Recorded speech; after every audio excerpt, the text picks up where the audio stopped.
Hello ಗುರುವೆ, ನಮಸ್ಕಾರ and welcome to ಖಡಕ್ ಸಿನಿಮಾ. ನೋಡ್ತಾ ನೋಡ್ತಾ ಇನ್ನೊಂದು ವಾರ ಬಂದೇ ಬಿಡ್ತು ಅಂಡ್ ಸಾಕಷ್ಟು ಒಳ್ಳೆ ಕಂಟೆಂಟ್ಗಳು ಈ ವಾರ ಕೂಡ ನಿಮ್ಮನ್ನ ಎಂಟರ್ಟೈನ್ ಮಾಡೋದಕ್ಕೆ OTT ಅಲ್ಲಿ ರಿಲೀಸ್ ಆಗಿದೆ.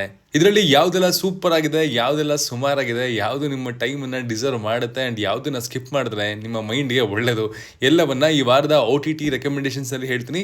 ಬನ್ನಿ ನೋಡ್ಕೊಂಡ್ ಬರೋಣ. ಯೂತ್ ಇದು ಕೆನ್ ಕರುಣಾಸ್ ಅವರು ಡೈರೆಕ್ಟ್ ಮಾಡಿ ಬರೆದು ಲೀಡ್ ಆಗಿ ಕಾಣಿಸ್ಕೊಂಡಿರುವಂತಹ ಸಿನಿಮಾ.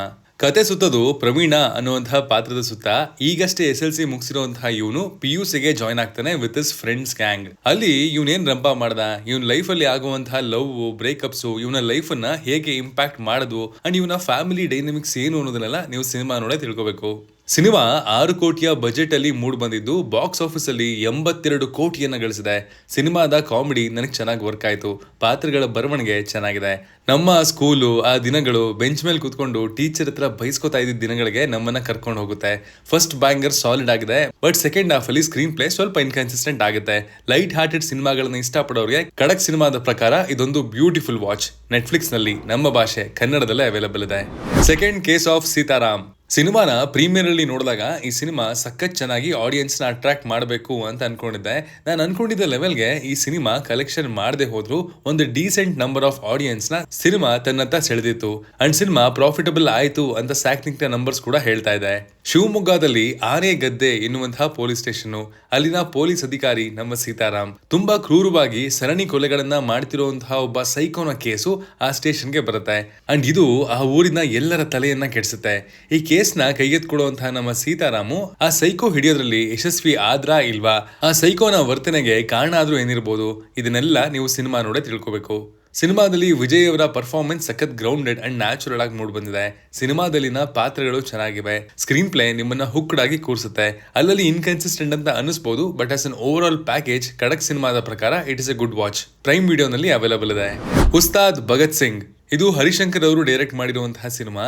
ಇಲ್ಲಿ ಪವನ್ ಕಲ್ಯಾಣ್, ಶ್ರೀಲೀಲಾ, ರಾಶಿ ಖನ್ನಾ ಲೀಡ್ ರೋಲ್ಗಳಲ್ಲಿ ಕಾಣಿಸ್ಕೊಂಡಿದ್ದಾರೆ. ಕಥೆಯನ್ನ ಒನ್ ಲೈನ್ ನಲ್ಲಿ ಹೇಳೋದಾದ್ರೆ, ಏನೇ ಆದ್ರೂ ಪೊಲಿಟಿಷಿಯನ್ ಆಗಿ ಎಲೆಕ್ಷನ್ ನಲ್ಲಿ ಗೆದ್ದು ಆಳ್ಬೇಕು ಅಂತ ಇರುವಂತಹ ವಿಲನ್ನು, ಧರ್ಮವೇ ಎಲ್ಲ ಅಂತ ಬದುಕನ್ನ ಸಾಗಿಸ್ತಾ ಇರುವಂತಹ ನಮ್ಮ ಹೀರೋ. ಇವರಿಬ್ರು ಒಬ್ಬರ ಲೈಫ್ಗೆ ಒಬ್ರು ಎಂಟ್ರಿ ಕೊಟ್ಟಾಗ ಏನಾಯ್ತು, ಏನೆಲ್ಲ ಅನಾಹುತಗಳನ್ನ ಅದು ಆಮಂತ್ರಿಸ್ಕೊಳ್ತು ಅನ್ನೋದೇ ಈ ಸಿನಿಮಾದ ಪ್ಲಾಟ್. ಸಿನಿಮಾನ ಥಿಯೇಟರ್ ನಲ್ಲಿ ನೋಡಿ ರಿವ್ಯೂ ಕೂಡ ಮಾಡಿದ್ವಿ and it was A terrible experience ಅಂತಾನೆ ಹೇಳ್ತೀನಿ. ಫ್ಯಾನ್ ಸರ್ವಿಸ್ ಕಥೆಯನ್ನ ಓವರ್ ಪವರ್ ಮಾಡುತ್ತೆ. ಸ್ಟೋರಿಯ ಪ್ರೆಸೆಂಟೇಷನ್, ಸ್ಕ್ರೀನ್ ಪ್ಲೇ ಎಲ್ಲವೂ 2005ರ ಯಾವುದೋ ಸಿನಿಮಾ ನೋಡ್ತಿದ್ದೀನಿ ಅನ್ನುವಂತಹ ಫೀಲ್ ಕೊಡ್ತು. ಖಡಕ್ ಸಿನಿಮಾದ ಪ್ರಕಾರ ಈ ಸಿನಿಮಾ ಬಿಲೋ ಆವರೇಜ್ ವಾಚ್. ನೀವು ಪವನ್ ಅವರ ಫ್ಯಾನ್ ಆಗಿಲ್ಲ ಅಂದ್ರೆ ಇದನ್ನ ಆರಾಮಾಗಿ ಸ್ಕಿಪ್ ಮಾಡಬಹುದು. ನೋಡ್ಬೇಕು ಅಂತ ಅನ್ಕೊಳ್ಳೋರ್ಗೆ ಇದು ನೆಟ್ಫ್ಲಿಕ್ಸ್ ಅಲ್ಲಿ ಕನ್ನಡದ ಭಾಷೆಯಲ್ಲೇ ಅವೈಲೇಬಲ್ ಇದೆ. ದೋ ದಿವಾನೆ ಶೆಹರ್ ಮೇ ಇದು ಮೃಣಾಲ್ ಠಾಕೂರ್, ಸಿದ್ಧಾಂತ್ ಚತುರ್ವೇದಿ ಲೀಡ್ ಆಗಿ ಕಾಣಿಸ್ಕೊಂಡಿರುವಂತಹ ಹಿಂದಿ ರೊಮ್ಯಾಂಟಿಕ್ ಡ್ರಾಮಾ. ಇಲ್ಲಿನ ಮುಖ್ಯ ಪಾತ್ರಧಾರಿಗಳ ಹೆಸರು ಶಶಾಂಕ್ ಹಾಗೂ ರೋಶ್ನಿ. ನಮ್ಮ ನಾಯಕನಿಗೆ ಪಬ್ಲಿಕ್ ಅಲ್ಲಿ ಸ್ಪೀಚ್ ಕೊಡೋದಕ್ಕೆ ಗ್ರೂಪ್ ನ ಒಳಗಡೆ ಕಾನ್ಫಿಡೆಂಟ್ ಆಗಿ ಮಾತಾಡೋದಕ್ಕೆ ಮುಜುಗರ. ಯಾಕಂದ್ರೆ ಇವನಿಗೆ ಶಾನ ಪ್ರೊನೌನ್ಸ್ ಮಾಡೋದ್ರಲ್ಲಿ ಡಿಫಿಕಲ್ಟೀಸ್ ಇದೆ ಅಂಡ್ ಅದನ್ನ ಸಾ ಅಂತ ಅರ್ಥನೆ. ಹಾಗೆ ನಮ್ಮ ನಾಯಕಿ ರೋಶ್ನಿಗೆ ಅವಳದೇ ಆದಂತಹ ಒಂದಷ್ಟೇ ಇನ್ಸೆಕ್ಯೂರಿಟೀಸ್ ಇದೆ. ಸೊ ಮುಂಬೈನ ಕ್ಯೂಸ್ ನ ನಡುವೆ ಭೇಟಿಯಾಗಿ ಕನೆಕ್ಷನ್ ಬಿಲ್ಡ್ ಮಾಡ್ಕೊಡುವಂತಹ ಇವರ ಲೈಫ್ ಅಲ್ಲಿ ಏನೇನಾಯ್ತು, ಏನ್ ಇವರಿಬ್ಬರ ಜರ್ನಿ ಅನ್ನೋದೇ ಈ ಸಿನಿಮಾದ ಪ್ಲಾಟ್. ಸಿನಿಮಾದ ಬಿಗ್ಗೆಸ್ಟ್ ಸ್ಟ್ರೆಂತ್ ಅಂದ್ರೆ ಇದರ ಸಬ್ಜೆಕ್ಟು. ವರ್ಕ್ ಪ್ಲೇಸ್ ನಲ್ಲಿ ಆಗುವಂತಹ ಅವಮಾನಗಳು, ಫ್ಯಾಮಿಲಿ ಪ್ರೆಷರು ಇವೆಲ್ಲವನ್ನ ಸಖತ್ ನ್ಯಾಚುರಲ್ ಆಗಿ ಯಾವುದೇ ಸಿನಿಮಾ ಲಿಬರ್ಟಿ ಇಲ್ಲದೆ ತೋರಿಸ್ಕೊಟ್ಟಿದ್ದಾರೆ. ಕತೆ ಸಾಗುವಂತಹ ಗತಿ ಕಡಿಮೆ, but it is worth the patience. Climax ನಲ್ಲಿ ಕೊಟ್ಟಿರುವಂತಹ ರೌಂಡ್ ಆಫ್ ಸಿಕ್ಕಾಪಟ್ಟೆ ಸ್ಯಾಟಿಸ್ಫ್ಯಾಕ್ಷನ್ ಕೊಡುತ್ತೆ ಅಂಡ್ ನಿಮ್ಮಲ್ಲಿ ಹಲವರನ್ನ ಇನ್ಸ್ಪೈರ್ ಕೂಡ ಮಾಡುತ್ತೆ. ಖಡಕ್ ಸಿನಿಮಾದ ಪ್ರಕಾರ ಇದೊಂದು ಎಮೋಷನಲ್ ವಾಚ್. ನೆಟ್ಫ್ಲಿಕ್ಸ್ ನಲ್ಲಿ ಹಿಂದಿ ಭಾಷೆಯಲ್ಲಿ ಅವೈಲೇಬಲ್ ಇದೆ. ಟೋಸ್ಟರ್ ಇದು ರಾಜ್ಕುಮಾರ್ ರಾವ್, ಸಾನಿಯಾ ಮಲ್ಹೋತ್ರಾ ಲೀಡ್ ಆಗಿ ಕಾಣಿಸ್ಕೊಂಡಿರುವಂತಹ ಹಿಂದಿಯ ಸೋಷಿಯಲ್ ಡ್ರಾಮಾ ಸಿನಿಮಾ. ಇಲ್ಲಿ ನಮ್ಮ ಮುಖ್ಯ ಪಾತ್ರಧಾರಿಯ ಹೆಸರು ರಮಾಕಾಂತ್. ಜುಗ್ಗತನಕ್ಕೆ ಇನ್ನೊಂದು ಹೆಸರೇ ರಮಾಕಾಂತ್. ಹೀಗಿರುವಾಗ ಮದುವೆಯೊಂದಕ್ಕೆ ಹೋದಾಗ 5,000 ರೂಪಾಯಿ ಬೆಲೆ ಬಾಳುವಂತಹ ಟೋಸ್ಟರ್ ನ ಉಡುಗೊರೆಯಾಗಿ ಇವನು ಹಾಗೂ ಇವನ ಪತ್ನಿ ಕೊಡ್ತಾರೆ. ಬಟ್ ಅನ್ಫಾರ್ಚುನೇಟ್ಲಿ ಆ ಮದುವೆನೆ ನಿಂತು ಹೋಗ್ಬಿಡುತ್ತೆ. ಈಗ ರಮಾಕಾಂತ್ಗೆ ಆ ಟೋಸ್ಟರ್ ವಾಪಸ್ ಬೇಕು ಅಂಡ್ ಅದನ್ನ ಕೇಳೋದಕ್ಕೆ ಹೊರಟಂತಹ ಇವನ ಬದುಕು ಹೇಗೆ ಉಲ್ಟಾ ಪಲ್ಟಾ ಆಯ್ತು ಅನ್ನೋದೇ ಇಲ್ಲಿನ plot. Cinema middle class greed ಮತ್ತು ಪ್ರೈಸ್ ವರ್ಸಸ್ ವ್ಯಾಲ್ಯೂ ಕಾನ್ಸೆಪ್ಟ್ ನ ಸಟೈರ್ ಜೊತೆಗೆ ಎಕ್ಸ್ಪ್ಲೋರ್ ಮಾಡುತ್ತೆ. ಅರ್ಚನಾ ಪುರಾಣ್ ಸಿಂಗ್ ಅವರ ಅನ್ಎಕ್ಸ್ಪೆಕ್ಟೆಡ್ ನೆಗೆಟಿವ್ ರೋಲ್ ಕೂಡ stand out moment. Second half ನ ಕಾಮಿಡಿ ಸಖತ್ ಫೋರ್ಸ್ಟ್ ಅಂತ ಅನಿಸ್ತು ಅಂಡ್ ಲಾಜಿಕಲಿ ಸಿನಿಮಾ ಅಷ್ಟೇನು ಸ್ಟ್ರಾಂಗ್ ಇಲ್ಲ. ಖಡಕ್ ಸಿನಿಮಾದ ಪ್ರಕಾರ ಲಾಜಿಕ್ ನ ಸೈಡ್ ಗಿಟ್ಟು ಒಂದು ಫನ್ ರೈಡ್ ತಗೋಬೇಕು ಅಂತ ಅಂದ್ರೆ ಮಾತ್ರ ಇದೊಂದು ಡೀಸೆಂಟ್ ವಾಚ್ ಅಂತ ಹೇಳ್ತೀನಿ. ನೆಟ್ಫ್ಲಿಕ್ಸ್ ನಲ್ಲಿ ಹಿಂದಿ ಭಾಷೆಯಲ್ಲಿ ಅವೈಲೇಬಲ್ ಇದೆ. ಮಟ್ಕಾ ಕಿಂಗ್ ಇದು ವಿಜಯ್ ವರ್ಮಾ, ಗುಲ್ಶನ್ ಗ್ರೋವರ್ ಹೀಗೆ ಮುಂತಾದವರು ಲೀಡ್ ಆಗಿ ಕಾಣಿಸ್ಕೊಂಡಿರುವಂತಹ ವೆಬ್ ಸೀರೀಸ್. ಟ್ರೂ ಇನ್ಸಿಡೆಂಟ್ಸ್ ಇಂದ ಇನ್ಸ್ಪೈರ್ ಆಗಿರುವಂತಹ ಈ ಸೀರೀಸ್ ನ ಕತೆ ಸುತ್ತೋದು ಬ್ರಿಜ್ ಬಾಟಿ ಎಂಬವನ ಸುತ್ತ. ನಾರ್ಮಲ್ ಕಾಟನ್ ಟ್ರೇಡರ್ ಆಗಿದ್ದ ಇವನು ಬಾಂಬೆ ಮಟ್ಕಾ ಗ್ಯಾಮ್ಲಿಂಗ್ ನ ಬಾಚಾ ಆಗ್ತಾನೆ. ಇಡೀ ದೇಶವೇ ತಿರುಗಿ ನೋಡುವಷ್ಟು ಹಣವನ್ನ ಬಹಳ ಬೇಗ ಕೂಡ ಸಂಪಾದನೆ ಮಾಡ್ತಾನೆ. ಬಟ್ ಮುಂದೆ ಹೋಗ್ತಾ ಹೋಗ್ತಾ ಅವನ ಎಂಪೈರ್ ಕುಸಿಯೋದಕ್ಕೆ ಶುರುವಾಗುತ್ತೆ. ಅದ್ ಯಾಕೆ, ಯಾರದಕ್ಕೆ ಕಾರಣ ಅನ್ನೋದನ್ನೆಲ್ಲ ನೀವು ಈ ಸೀರೀಸ್ ನೋಡೇ ತಿಳ್ಕೊಬೇಕು. 1960ರ ಬಾಂಬೆಯನ್ನ ನಮ್ಮ ಮುಂದೆ ಪ್ರೆಸೆಂಟ್ ಮಾಡಿರುವಂತಹ ವಿಧಾನ, ಆ ಯುಗದ ಕಾರ್ಸು, ಬಾರ್ಸು, ಸೆಟಪ್ ಎಲ್ಲವನ್ನ ಸಖತ್ ಸ್ಟೈಲಿಶ್ ಆಗಿ ಪ್ರೆಸೆಂಟ್ ಮಾಡಿದ್ದಾರೆ. ಸ್ಟೋರಿ ಎಂಗೇಜಿಂಗ್ ಆಗಿದೆ, ಬಟ್ ಮಧ್ಯ ಅನ್ವಾಂಟೆಡ್ ಫಿಲ್ಟರ್ಸ್ ತುಂಬಾನೇ ಇದ್ವು. ಪ್ರತಿ ಎಪಿಸೋಡ್ನಲ್ಲೂ ಈಸಿಲಿ 8ರಿಂದ 10 ನಿಮಿಷ ಕಟ್ ಆಗ್ಬೋದಿತ್ತು ಅನ್ನೋದು ನಮ್ಮ ಒಪಿನಿಯನ್. ಇನ್ನು ಸ್ಕ್ಯಾಮ್ 1992 ಫ್ಲೇವರ್ನ ಸ್ಟೋರೀಸ್ನ ನೋಡೋದಕ್ಕೆ ಇಷ್ಟಪಡೋರಿಗೆ ಇದೊಂದು ಆವರೇಜ್ ವಾಚ್ ಅಂತ ಹೇಳ್ಬೋದು. ಪ್ರೈಮ್ ವಿಡಿಯೋನಲ್ಲಿ ಕನ್ನಡದ ಭಾಷೆಯಲ್ಲೇ ಅವೈಲಬಲ್ ಇದೆ. ಸಂಭವಂ ಅಧ್ಯಾಯಂ 1. ಟೈಮ್ ಲೂಪ್ ಥ್ರಿಲ್ಲರ್ ಅನ್ನೋದೇ ಒಂದು ಸಖತ್ ಟ್ರಿಕ್ಕಿ ಜಾನರು. ಲಾಜಿಕಲಿ ಆ ಸಿನಿಮಾ ಸಾಲಿಡ್ ಆಗಿರಬೇಕು, ರೈಟಿಂಗ್ ಗ್ರಿಪ್ಪಿಂಗ್ ಆಗಿರಬೇಕು, ಅಂಡ್ ಕತೆ ತೀರಾ ಕಾಂಪ್ಲೆಕ್ಸ್ ಆಗದಂತಹ ರೀತಿಯಲ್ಲಿ ನೋಡ್ಕೋಬೇಕು. ಅಂಡ್ ಈ ಸಿನಿಮಾ ಇವೆಲ್ಲವನ್ನ ಚೆನ್ನಾಗಿ ಹ್ಯಾಂಡಲ್ ಮಾಡಿದೆ ಅಂತಾನೆ ಹೇಳ್ಬೋದು. ಕತೆಯ ಪ್ಲಾಟು ಸಖತ್ ವಾಸ್ಟ್ ಆಗಿದೆ ಅಂಡ್ ಒನ್ ಲೈನ್ ಅಲ್ಲಿ ಹೇಳೋದಕ್ಕೆ ಕಷ್ಟ ಕೂಡ ಹೌದು. ಕಾಡಲ್ಲಿ ಪೊಲೀಸರನ್ನ ಮೇನ್ ಫೋಕಸ್ ನಲ್ಲಿಟ್ಟು ಟೈಮ್ ಲೂಪ್ ಗೇಮ್ ಶುರು ಆಗುತ್ತೆ. ಅದು ಹೇಗೆ, ಯಾಕೆ ಅಂಡ್ ಯಾರಿಂದ ಅನ್ನೋದನ್ನ ನೀವು ಈ ಸಿನಿಮಾ ನೋಡೇ ತಿಳ್ಕೋಬೇಕು. ಸಿನಿಮಾದ ಬಿಗ್ಗೆಸ್ಟ್ ಸ್ಟ್ರೆಂತ್ ಅಂದ್ರೆ ಲೋಕಲ್ ಫೋಕ್ಲೋರ್ ಜೊತೆಗೆ ಸೈಫೈ ಬ್ಲೆಂಡ್ ಮಾಡಿದ್ದು. ವೆಸ್ಟರ್ನ್ ಸ್ಟೈಲ್ ಅಂತ ಅಲ್ಲ, ನಮ್ಮ ನೇಟಿವಿಟಿ ಜೊತೆಗೆ ಗ್ರೌಂಡೆಡ್ ಫೀಲ್ ಕೊಡುತ್ತೆ.